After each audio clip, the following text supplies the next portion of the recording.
The giant glass towers of Nexus Prime reached high into the purple sky. Inside the biggest tower, 12 different alien species sat around a huge round table.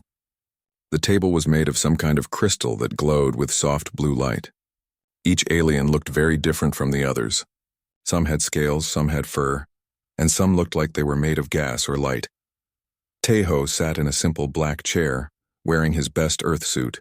It was dark blue and made him look important. But next to all the fancy alien clothes, it seemed very plain. The other beings wore robes that changed colors, armor that sparkled like diamonds, and some didn't wear anything at all because they were made of energy. The leader of the meeting was a huge lizard-like creature called Vextai. He was twice as tall as Tejo and had dark green scales that looked like armor. His yellow eyes glowed as he looked at the papers in front of him. These papers told him everything about humans and Earth. So, Vextai said in a deep voice that made the floor shake, "These humans want to join our Galactic Council." He looked at the papers again. They control only one star system. They have very basic fusion power. Their biggest warships are only 2 kilometers long. The other aliens started to whisper to each other. Some made clicking sounds, others hummed, and a few flashed different colors. Tejo could understand them because of the small device in his ear that translated everything. A creature that looked like a giant bug started laughing. Her name was Zilnara, and she was the queen of her species. 2 kilometers? She clicked. "Our smallest patrol ships are bigger than that." Another alien that looked like a cloud of glowing gas changed from blue to red, which meant it was amused. "Perhaps we should give them some toys to play with," it said in a voice like wind. Tejo kept his face calm, but his hands were tight under the table. He had been sent to speak for all of humanity, and these aliens were treating his people like children. Dr. Sojin sat next to Tejo. She was Earth's best scientist who studied alien life. She had practiced this speech many times, but now her mouth felt dry. She stood up and activated her presentation device. "Thank you for meeting with us," Sojin said. "Humanity seeks peaceful trade and friendship with all galactic species. We offer our scientific knowledge, our art, and our willingness to learn." The hologram above the table showed pictures of Earth. There were cities with tall buildings, farms with green fields, and oceans full of life. The aliens looked at the images with little interest. "What do they make that we might want?" asked a creature with crystal skin that reflected light in rainbow patterns. Sojin showed them Earth's music, art, and literature. She talked about human medicine and their computers, but the aliens looked bored.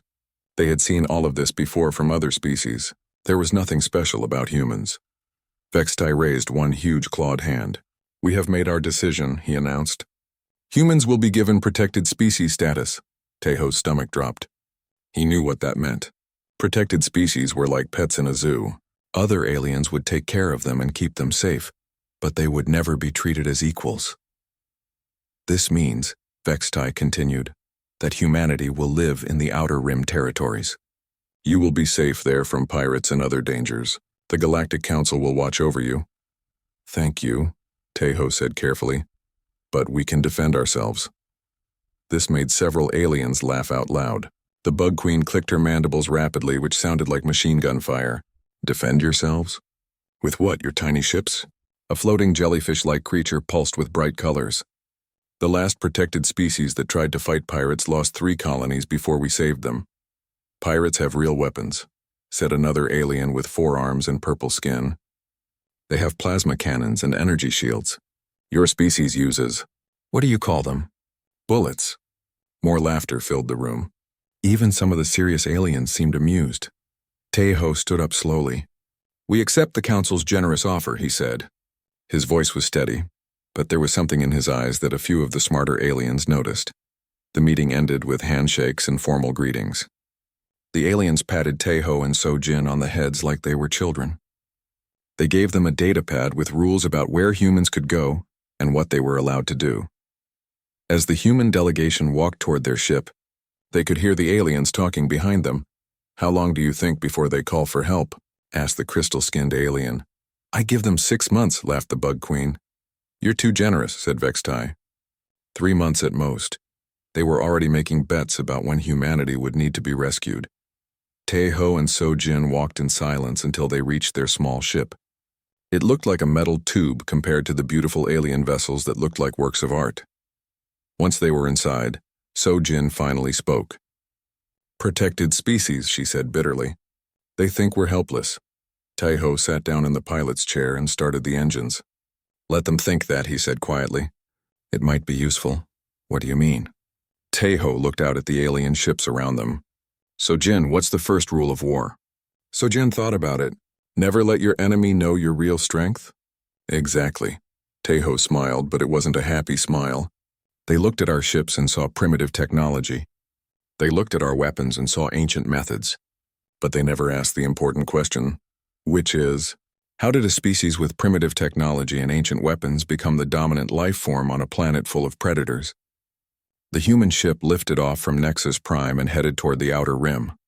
Behind them, the aliens continued their meeting, already forgetting about the small human delegation. They had no idea what they had just unleashed into their galaxy. 6 months had passed since humanity received their protected species status. Admiral Jinwoo was drinking his morning coffee in his office on the space station above Earth when the emergency alarm started screaming. "Admiral!" Lieutenant Park ran into the room with a datapad in his hands. "We're getting distress calls from Kepler Colony." Jinwoo put down his coffee cup and took the datapad. The message was broken and full of static, but he could make out the important parts. Unknown vessels. Demanding tribute. Weapons charging. Please send help. Then the signal went dead. Jinwoo called Ambassador Taeho immediately. "We need Galactic Council help now." 2 hours later, Taeho called back with bad news. "They want us to fill out 17 different forms," he said angrily. "Then we have to pay a protection fee of 50,000 Galactic credits. After that, they'll send a peacekeeping force. How long will that take?" 8 months, Jinwoo was quiet for a long moment. "The colonists will be dead or enslaved by then." "I know," Taeho said. "The council clerk told me this is normal. He said most protected species learn to pay tribute to pirates instead of asking for help." Jinwoo looked out his window at the ships in Earth's orbital shipyard. They were building new vessels based on human designs, not alien technology. The aliens thought these ships were primitive, but they had features that no alien had ever seen. "Taeho," Jinwoo said, "what if we handled this ourselves? The council won't like that. The council isn't here. Our people are dying." 3 hours later, Jinwoo was aboard the Soul's Pride, humanity's newest experimental ship. It looked like a simple metal cylinder from the outside, but inside it held technology that would surprise the galaxy. Captain Hyejin met him at the airlock. She was young for a ship captain, but she had trained for this moment her whole life. "Admiral, we have 5 ships ready to go. The Soul's Pride, Busan Runner, Daegu Striker, Incheon Ghost, and Ulsan Hunter. 5 ships against unknown pirates," Jinwoo said. "The aliens would call us crazy. Maybe we are crazy," Hyejin smiled. "But we're human crazy." The small fleet jumped to hyperspace. Unlike alien ships that glowed with bright energy when they traveled, the human ships seemed to disappear completely. They used a different kind of hyperspace drive that left no energy signature. Meanwhile, at Kepler Colony, the situation was getting worse. The pirates were Corvin, a species known for being cruel and violent. They had attacked human colonies before, but always when the Galactic Council ships were too far away to help. Commander Grixtal stood on the bridge of his flagship, looking down at the human colony below. The Corvin were large creatures with thick gray skin and 4 arms. They wore armor that could stop most weapons, and their ships had energy shields that made them almost impossible to destroy. "The humans have 12 hours to give us all their trilithium," Grixtal announced to his crew. "If they refuse, we take 50 of them as slaves and destroy the rest." The Corvin had done this many times before. They knew that protected species were helpless without their alien guardians. Humans would surrender just like all the others. But then something unexpected happened. Grixtal's sensor officer made a confused sound. "Commander, I'm detecting ships approaching." "Council ships?" "No, sir, the energy signatures are strange, very small." "Primitive chemical rockets, I think." Grixtal laughed. "Chemical rockets? Are they serious?" He opened a communication channel. "Unknown vessels, this is Commander Grixtal of the Corvin Raiders. Turn around now or be destroyed." The human response came from Admiral Jinwoo. "This is Earth Fleet Admiral Jinwoo. You are ordered to leave this system immediately." The entire Corvin bridge crew started laughing. Their ships were each 10 times bigger than the largest human vessel. They had plasma cannons that could cut through asteroids and energy shields that could stop nuclear bombs. "I'll give you one warning, little human," Grixtal said. "Leave now or we'll add your ships to our target practice." "We decline," Jinwu replied calmly. Grixtal gave the order to fire. 20 Corvin ships opened up with their plasma cannons. The space around the human fleet lit up with deadly energy beams that could vaporize anything they hit. But the human ships weren't there anymore. "Where did they go?" Grixtal demanded. His sensor officer was frantically checking his instruments. I don't know, sir. They just vanished. Ships don't just vanish. Find them!" The Corvin had never seen stealth technology before. Their sensors were designed to track energy emissions and heat signatures. The human ships had systems that absorbed or redirected these signals, making them effectively invisible. Captain Haijin watched her tactical display from the bridge of the Soul's Pride. The Corvin ships were spread out in a defensive formation, but they couldn't see where the humans were. It was like being attacked by ghosts. "Target the lead ship," Jinwu ordered. "Conventional warheads targeting their engine pods." The Busan runner appeared next to the Corvin flagship for exactly 3 seconds. In that time, it fired 6 nuclear torpedoes directly into the ship's engine section. The Corvin shields were designed to stop energy weapons, not solid projectiles carrying fusion warheads. The flagship's entire rear section disappeared in a ball of nuclear fire. "Impossible!" Grixtal screamed as his ship lost power. "They're using atomic weapons." To the Corvin, nuclear weapons were primitive and dirty. Advanced species used clean energy weapons that could be stopped by shields. But the humans weren't trying to be advanced. They were trying to win. The second Corvin ship died when the Daegu striker materialized above it and dropped what the humans called gravity bombs, dense metal rods accelerated to incredible speeds that punched through the alien hull like bullets through paper. The pirates tried to retreat, but the human ships were faster and more maneuverable than anything the Corvin had ever faced. One by one, the raider vessels were picked off by weapons they couldn't see coming from ships they couldn't track. In 37 minutes, the entire Corvin raiding fleet was destroyed or disabled. Not a single human ship was even scratched. Commander Grixtal, his flagship drifting powerless in space, sent a final transmission. "What are you?" Admiral Jinwu's reply would be remembered across the galaxy. "We're the people nobody thought were worth worrying about." The rescue ships from Kepler Colony found the human fleet floating peacefully among the wreckage of the pirate ships. The colonists cheered when they saw their rescuers, but they also wondered how 5 small human ships had defeated 20 Corvin raiders. Captain He Jin submitted her report to Admiral Jin Woo. The battle had been won through superior tactics, better stealth technology, and weapons that the enemy wasn't prepared for.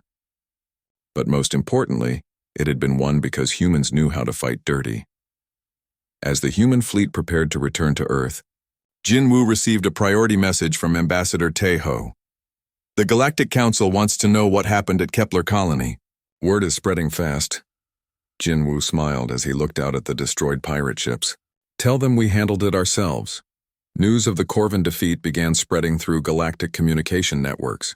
Most aliens didn't believe it at first. How could primitive humans defeat experienced pirates? But the evidence was floating in space for all to see. 20 Corvin ships destroyed by 5 human vessels that the aliens had dismissed as harmless. For the first time since joining the galactic community, people were starting to wonder if humanity was really as helpless as they appeared.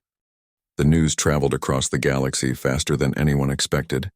On trading stations, in military academies, and in government buildings, everyone was talking about the same thing. How did humans destroy an entire Corvin raiding fleet? Ambassador Taeho received hundreds of messages asking for details. Most aliens thought the reports were fake or exaggerated. The Corvin were experienced pirates with advanced weapons. Humans were protected species with primitive technology. It didn't make sense. Admiral Jinwoo sat in his office reading intelligence reports about alien reactions. The hegemony of Zell was asking questions. The Scalon Empire wanted technical details. Even the Peaceful Trade Federation was curious about human military capabilities. "Sir," Captain Haijin knocked on his door. "The Galactic Council has requested our presence at an emergency session." Jinwoo looked up from his papers. "Emergency session?" "They want to know how we defeated the Corvin. Ambassador Taeho says they're not entirely happy that we acted without permission."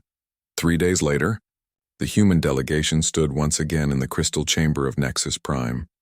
But this time the mood was very different. The aliens weren't laughing or making jokes.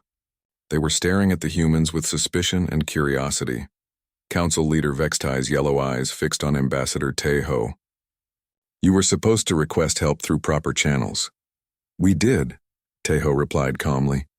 "You told us it would take 8 months. That is standard procedure for protected species. Our people would have been dead or enslaved by then." The bug queen Zilnara clicked her mandibles angrily. "Protected species are not supposed to have their own military forces." Dr. Sojin stepped forward with a data pad in her hands. "With respect, Council Leader, we never agreed to disarm ourselves. We only accepted protection." "Show us what happened," demanded the crystal-skinned alien. "We want to see battle recordings." Captain Hyjin activated her holographic projector. The space above the council table filled with images of the battle at Kepler Colony.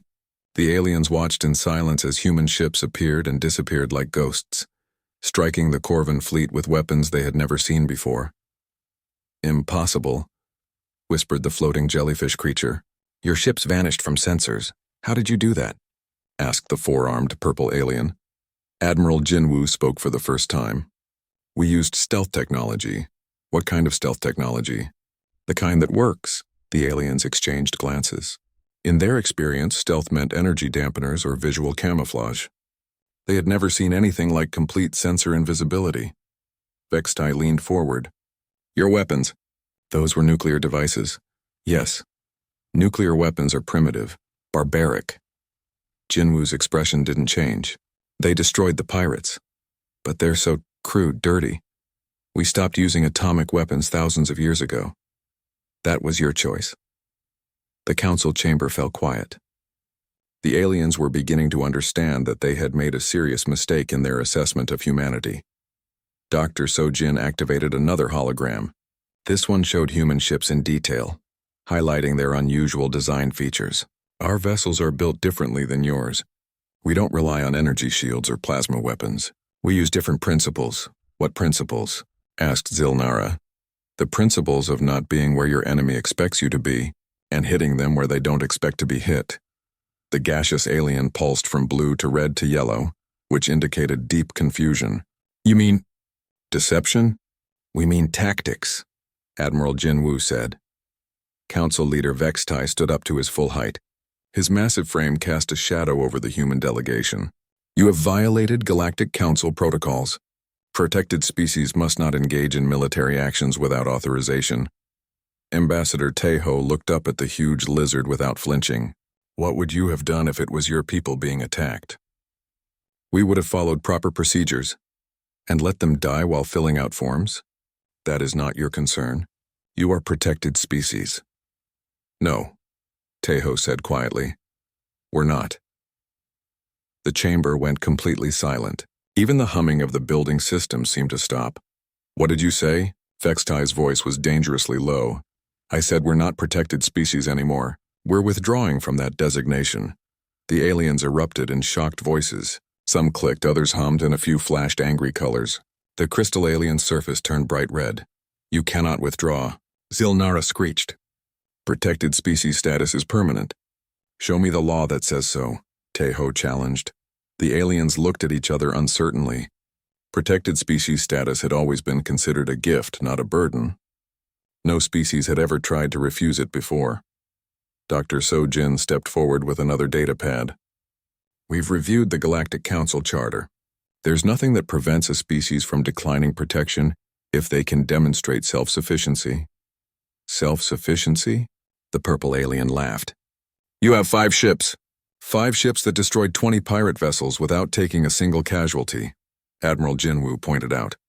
Captain Hyjin activated one more hologram. This one showed the human shipyard above Earth, where dozens of new vessels were under construction. They all shared the same sleek, dark design that made them nearly invisible to alien sensors. "We didn't just build 5 ships," she said. "We built 5 prototypes. The full production run will be much larger."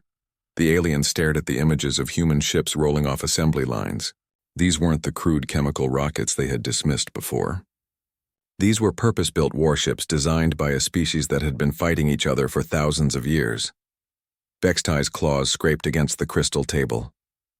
If you are not protected species, then you are potential enemies. Only if you make us enemies, Tejo replied. What do you want? Asked the jellyfish alien. What we've always wanted. Trade partnerships, technology exchange, peaceful coexistence, and if we refuse? Ambassador Tejo smiled, and for the first time the alien saw something in that smile that made them uncomfortable. Then you refuse. That's your choice. Are you threatening us? No, we're offering you friendship, but we're not begging for it. The council session was suspended while the aliens discussed what to do. The humans waited in their ship, watching alien news broadcasts that showed mixed reactions across the galaxy. Some species were impressed by human military capability. Others were concerned about a new power that didn't follow traditional rules. A few were already reaching out to establish diplomatic relations with Earth. When the session resumed, Council leader Vextai announced the decision. The Galactic Council accepts humanity's withdrawal from protected species status. You will be granted full membership with voting rights and trade privileges. In exchange for what? Admiral Jin Wu asked. Your military expertise. We want you to help us fight pirates and other threats. The humans looked at each other. They had come to the galaxy seeking friendship and found suspicion. They had been dismissed as primitives and proved their strength. Now the same aliens who had laughed at them wanted their help. We'll consider it, Ambassador Tejo said. As the human delegation prepared to leave Nexus Prime for the second time, the mood was completely different. Alien representatives approached them with offers of trade deals and defense contracts. Some wanted to buy human stealth technology. Others wanted to hire human military advisors. Captain Haye-Jin watched the alien ships around them as they departed. They're scanning us, she reported. Let them, Admiral Jinwu said. They still won't see what they're really looking at, which is a species that learned to survive by being smarter, faster, and more dangerous than anything trying to kill them. The human ship disappeared into hyperspace, leaving the aliens to wonder what other surprises humanity might have in store for the galaxy. Fleet Admiral Kothron of the hegemony of Zell stood before a massive holographic display showing the human home system. His species was tall and muscular, with thick blue skin and 3 eyes that could see in multiple spectrums of light. The Zell had built their reputation on crushing their enemies with overwhelming force. 300 ships, Kothron said to his officers. Enough firepower to crack a planet. These humans think they're clever because they defeated some pirates. Time to show them what real military power looks like. The Zell hegemony had been watching the situation with growing concern. If humans could destroy experienced pirates so easily, they might become a threat to Zell dominance in the outer sectors. Better to crush them now while they were still weak. Commander Talvik, Kothron's second in command, studied the tactical display. Sir, intelligence reports suggest the humans have stealth capabilities we don't understand. Stealth won't help against 300 ships, Kothron replied. We'll surround their system and fire on everything that moves. Meanwhile, on Earth, Admiral Jinwu received word that a massive alien fleet was approaching the solar system. Long-range sensors showed it was the largest military force ever assembled near human space. How long until they arrive? He asked Captain Haye-Jin. 48 hours at their current speed. Jinwu turned to engineer Mei Ri, who had been working on secret projects in the asteroid belt for months. Is Damocles ready? Mei Ri smiled. She was small and quiet, but her mind was filled with ideas that would terrify most aliens. Ready and waiting, sir. The Zell won't know what hit them. Project Damocles was humanity's answer to large-scale invasion. While the aliens had been building bigger ships with stronger shields, humans had been turning the solar system itself into a weapon. Hidden throughout the asteroid belt, disguised as ordinary chunks of rock, were thousands of kinetic weapons platforms. Each one was connected to the others through quantum communications that couldn't be detected or jammed. When activated, they could accelerate projectiles to significant fractions of light speed. Sir, reported Lieutenant Park from the sensor station, the Zell fleet is dropping out of hyperspace at the edge of the system. Admiral Jinwu opened a communication channel. Zell fleet, this is Admiral Jinwu of Earth Defense Command. State your intentions. Fleet Admiral Kothron's face appeared on the main screen. His 3 eyes glowed with confidence as he looked at the human commander. I am Fleet Admiral Kothron. You will surrender your fleet and submit to Zell authority. Any resistance will result in the destruction of your world. We decline your generous offer, Jinwoo replied calmly. You have 1 hour to reconsider. The transmission ended, leaving the human command center in tense silence. Captain Hyejin looked at the tactical display showing 300 Zell warships. Each one was larger than any human vessel, armed with weapons that could level cities. Sir, they outnumber us 60 to 1. Numbers aren't everything, Jinwoo said. Mei-ri, begin final preparations. Engineer Mei-ri's fingers flew over her control panel. Across the asteroid belt, thousands of hidden platforms came online. To alien sensors, they still looked like space rocks.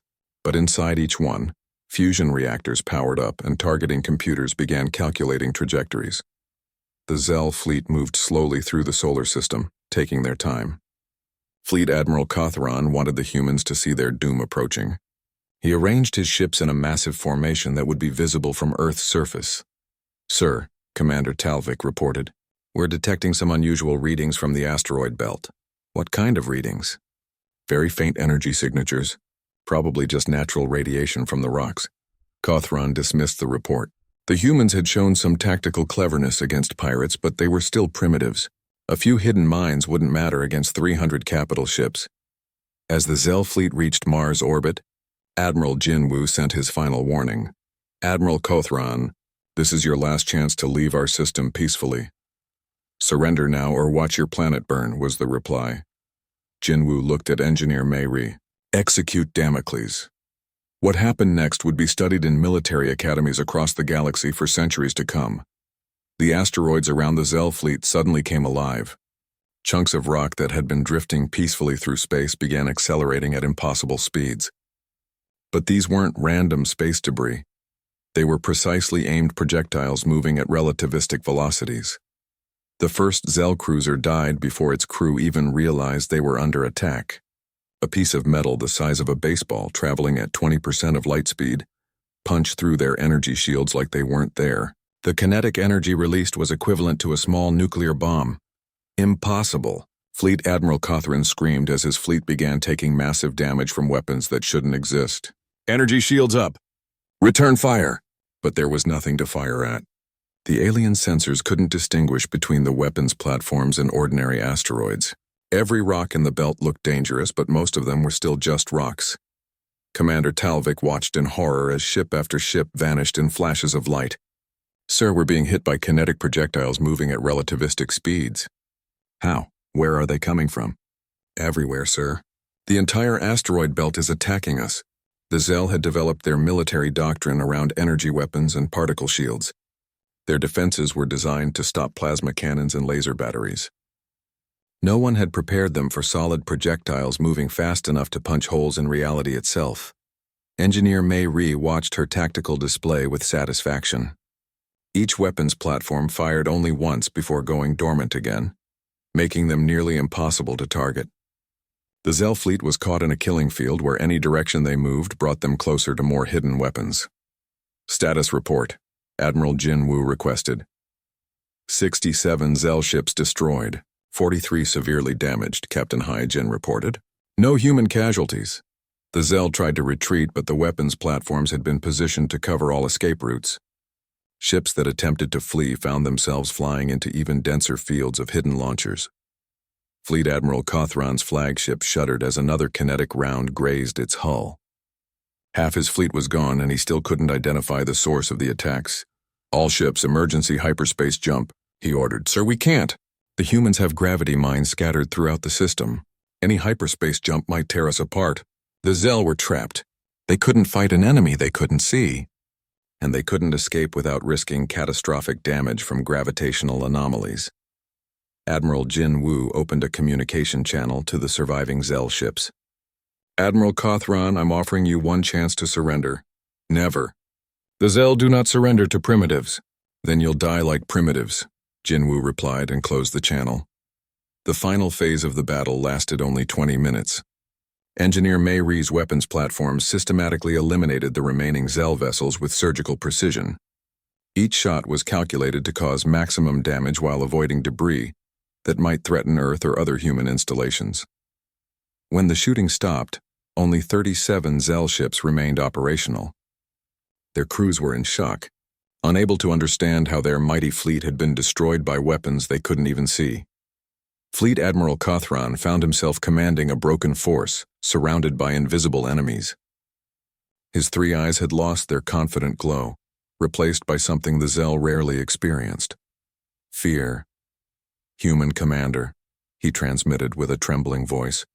We surrender." Admiral Jin Woo appeared on his screen, looking exactly as calm as he had at the beginning of the battle. "Admiral Kothron, you are ordered to return to Zell space immediately. Any Zell ship that enters human territory again will be destroyed without warning." "How?" Kothron whispered. "How did you do this?" "We threw rocks," Jinwoo replied. "Very, very fast rocks." The surviving Zell ships limped out of the solar system, broadcasting warnings to their home fleet about humanity's impossible weapons. The news spread across the galaxy within hours. The hegemony of Zell, one of the most powerful military forces in known space, had been crushed by a species that most aliens still considered primitive. Captain Hyejin submitted her after-action report with a note that would become famous throughout human space. The enemy assumed that advanced technology meant better technology. They learned the difference between sophisticated and effective. Engineer Mei Ri powered down the Damocles network, satisfied with her work. The weapons platforms returned to looking like ordinary asteroids, waiting patiently for the next threat to humanity.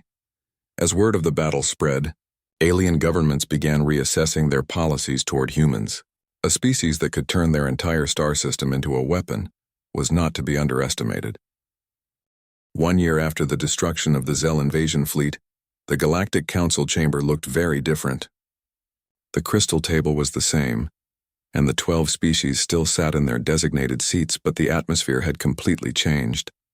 Ambassador Tae-ho no longer wore his simple Earth suit. Instead, he wore the formal dress uniform of the Terran Federation, with medals that represented humanity's growing list of military victories. When he spoke, the other aliens listened carefully. "The trade agreement with the Centauri Republic has been finalized," Tae-ho announced. "Human stealth technology in exchange for their advanced medical equipment." Council leader Vextai nodded approvingly. The huge lizard's attitude toward humans had changed dramatically since the Zell defeat. "And the security contract with the Outer Rim Consortium?" "Signed yesterday. Human patrol ships will protect their trade routes from pirate attacks." The bug queen Zilnara clicked her mandibles thoughtfully. "How many species have requested defense agreements now?" 17, Dr. Sojin replied. "We're having trouble keeping up with demand." It was true. Word had spread throughout the galaxy about human military capabilities. Species that had never heard of Earth before were now sending delegations asking for protection services. Pirates who had terrorized trade routes for decades were fleeing at the first report of human ships. The crystal-skinned alien surface showed curious blue patterns.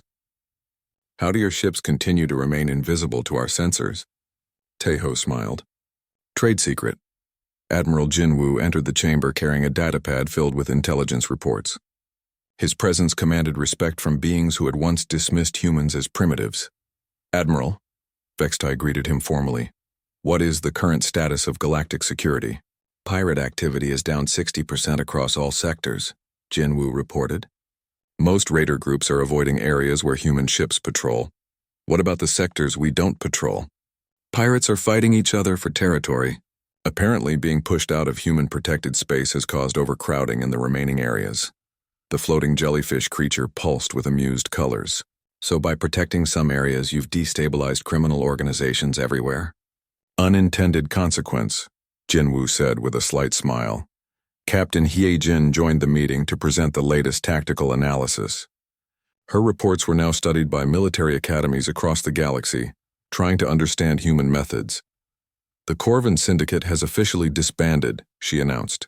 "After losing 4 more fleets to human patrols, they've decided piracy is no longer profitable." 4 fleets? The purple 4-armed alien looked impressed. "How many ships did you lose?" "None." The aliens exchanged glances.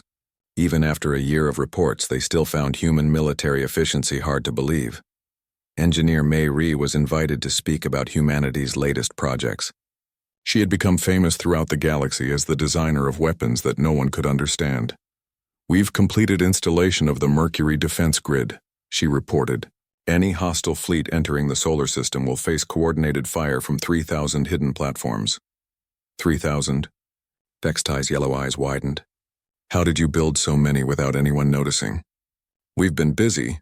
The truth was more impressive than Mei Ri let on. Humanity had turned their entire solar system into a fortress. Every asteroid belt, every moon, every space station contained hidden weapons that could destroy fleets many times larger than the one the Zell had brought. But the real secret of human success wasn't their technology. It was their approach to warfare itself. Dr. So Jin activated a holographic display showing human military doctrine. Other species design their tactics around their technology. Humans design their technology around their tactics. What's the difference? Asked the gaseous alien. You build powerful ships and then figure out how to use them. We decide how we want to fight, then build whatever we need to fight that way. Admiral Jin Woo elaborated. When we saw that aliens used energy shields, we didn't try to build better energy weapons. We built kinetic weapons that ignore energy shields completely. When we saw that alien sensors track energy emissions, we didn't try to hide our energy signatures. We eliminated them entirely. Captain Hyejin added the final point. When we saw that aliens fight honorable battles with clear rules, we decided to fight dirty and win quickly. The council chamber fell quiet as the aliens absorbed this information. They were beginning to understand why humanity had been so successful. Human military thinking was fundamentally different from anything the galaxy had seen before. There's something else, Tejo said. We want to establish the Terran Defense Academy. What would this academy teach? Vextai asked. Human military methods, tactics, strategy, unconventional warfare. Any species can send students. The aliens looked at each other uncertainly. Human military secrets were the most closely guarded information in the galaxy. Why would they offer to share them? What do you want in return? The crystal alien asked suspiciously. Peace, Admiral Jin Woo said simply. If everyone knows how to fight effectively, maybe fewer people will want to start fights. Or maybe they'll start more fights, Zilnara pointed out. Have you noticed any increase in military conflicts since humans joined the galactic community? Dr. Sojin asked. The aliens thought about it. Actually, the galaxy had become more peaceful since humanity's arrival. Pirates were afraid to operate. Aggressive species were reconsidering their expansion plans, and even traditional enemies were talking instead of fighting. Why is that? The jellyfish creature asked. Because everyone knows that if things get out of hand, humans will get involved, Captain Hyejin explained. And nobody wants to fight humans. It was true. Humanity had become the galaxy's unofficial peacekeepers simply by being too dangerous to ignore. Species that might have gone to war with each other chose negotiation instead, knowing that any conflict might draw human attention. Ambassador Tai Ho stood up to make his final announcement. The Terran Federation is also offering membership in the Human Defense Compact. Any species that signs will receive full protection from human forces. What are the requirements? Vextai asked. No attacking other compact members. No supporting piracy or slavery. No threatening civilian populations, that's it? That's it. Help us keep the peace and we'll help you stay safe. By the end of the meeting, 8 species had expressed interest in joining the Human Defense Compact.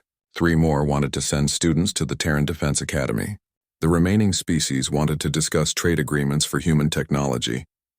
As the session ended, Engineer Mei Ri made one final observation that would be remembered across the galaxy. A year ago, you laughed when we said we could defend ourselves. Now you're asking us to defend you too. What changed? Asked the purple alien. Nothing, Mei Ri replied. We're the same species we always were. You just learned to see us clearly. Council leader Vextai stood and made a formal declaration. Let it be recorded that humanity has earned its place among the great powers of the galaxy. Not through conquest or aggression, but through the simple demonstration that they are too dangerous to threaten and too useful to fight. Admiral Jin Woo accepted the declaration with dignity. We never wanted to be feared. We wanted to be respected. You have both, Vextai admitted. As the human delegation prepared to leave Nexus Prime for what they knew would not be the last time, the galaxy's power structure had fundamentally shifted. Humanity had gone from protected species to protector of other species in less than 2 years. Captain Hyejin's final log entry captured the transformation perfectly. They used to see us as primitives who didn't know how to fight. Now they understand the truth. We're primitives who know how to fight better than anyone else. The lesson was clear throughout the galaxy. Never challenge a species that spent millions of years learning to survive on a planet trying to kill them. Humans didn't just adapt to challenges, they perfected them, weaponized them, and then shared them with their friends. From that day forward, when young alien military cadets asked their instructors why no one challenged humanity anymore, the answer was always the same. Because humans don't fight to prove they're strong, they fight to prove they're right. And they're very good at proving their point. The galaxy had learned to respect the species that turned warfare into an art form, and then used that art to keep the peace. Humanity had found its place among the stars not as conquerors, but as the guardians that no one dared to test. In the end, the greatest victory was not won on any battlefield, but in the simple understanding that sometimes the most dangerous species is the one that chooses not to fight, until you give them no other choice.